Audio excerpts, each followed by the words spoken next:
第84章做绝了。一提到回家过年，其实这个话题对深圳南漂的很多人来说都比较沉重。小孩忘过年，大人则是年关难过。成年人在外面打工，回去一趟总不能两手空空吧？别人也就罢了，自己的父母至亲总要有点表示吧。尤其对一个刚刚踏入社会的人来说都挺难的。尤其是我们公司的很多员工，有些入职没有多久，手中没有业绩，别说是回家了，在深圳生存都不行。我当时的心态就是希望巴不每个人都能有业绩，至少在农历年底之前能有一笔收入，而不至于迈不过这个年关。马从进给我打电话，陈斌，这个月你培养的销工比较多，你放心，深圳公司是特殊情况特殊对待，你部门提拔一个人，公司以前是奖励5000块，现在我给你再多加1万块，你部门出4个销工，如果公司从你部门把销工提拔为经理，一个销工给你补偿1万5，这个数字你满意了吧？我一笑道，老马，谢谢你了，看来你干了华南总监，我还能走一些后门。不过有一点，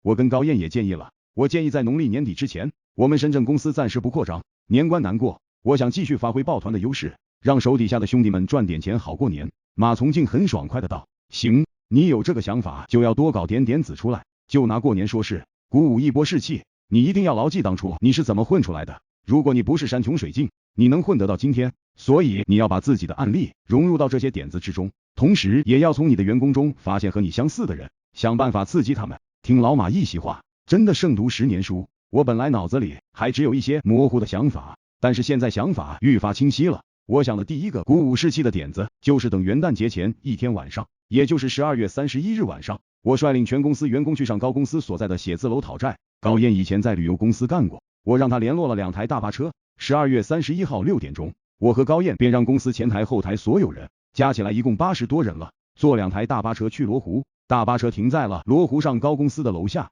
我们统一着装直奔上高公司的办公区。我这一个突然袭击，把上高深圳公司的人彻底整懵了。要知道上高公司总部也就在这一幢写字楼，我这一闹，周光华简直要疯了。我黑压压80多人往他们深圳公司的前台一站，把他们的前台小姑娘吓得瑟瑟发抖，然后我直接冲着里面吼，上高公司的人都死绝了吗？一个能说话的都没有了。我这一吼，上高公司一片喧哗，然后我看到了温小兵和孙红英，他们惊呆了，他们做梦都没有想到我竟然杀上门来了。上高深圳公司现在有8个部门，加上后台他们有接近200人。温小兵一发狠，就把所有人都召集起来，他冲着我横，陈兵，你他妈想打架是不是？我冷笑喊道，博越公司的兄弟姐妹们，你们晚上好。80多人齐声高喊，好，很好，非常好。我这一喊，把上高公司的其他躲在办公室的人都惊了出来。周光华从办公室跑出来，满头大汗，指着我的鼻子呈疯癫的状态，陈兵，你要干什么？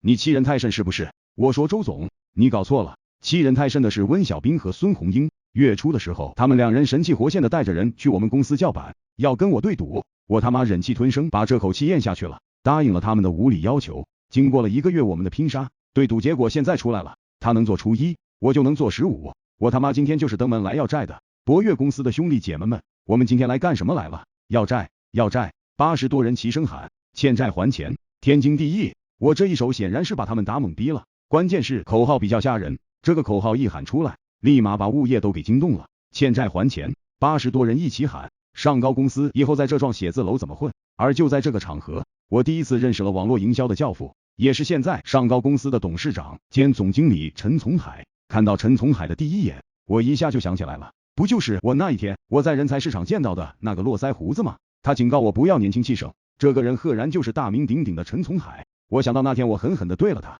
告诉他年轻都不气盛，难道要等到他那么一把年纪了再后悔吗？今天我把事情做绝了，又在这里碰到了他。我们人的确比他们少，但是我们厉害的地方是出其不意，突然袭击，搞得他们措手不及，直接伤了他们的士气。再说物业一介入，安保一介入，再要打架也不可能了。而且我有理有据的要钱，直接把手指头指到了温小兵和孙红英的脸上。反正在深圳这个欲望翻滚的现实世界，胜利者拥有绝对的话语权，所以我毫无顾忌，什么难听的话都招呼。既然你们2人敢赌，现在不敢赔啊？上高公司这么牛逼，你们手底下2个经理这么输不起的吗？既然是这样，那上高公司还在深圳混什么？他们直接关门倒闭得了。我看到陈从海自始至终都没有说话，但是脸色很难看，给他一把锄头，他可能真能去刨我们家祖坟。若干年之后我回忆这件事，我觉得这件事真的做得很极端，把人逼死，把自己也逼死。但是我总结这件事，内心没有任何后悔，因为那件事就是一个23岁的年轻人干的一件堪称刨人祖坟的狠事儿。那个时候我年轻，满脑子只有一个念头，那就是要赢，不惜一切代价也要赢。那一天，我从上高拿了2万块现金回家，我知道这2万块钱我拿了，和上高的梁子也就结死了，以后不会再有任何的回旋余地了。如果说上高公司有个必杀的黑名单，我绝对是黑名单上的头号人物。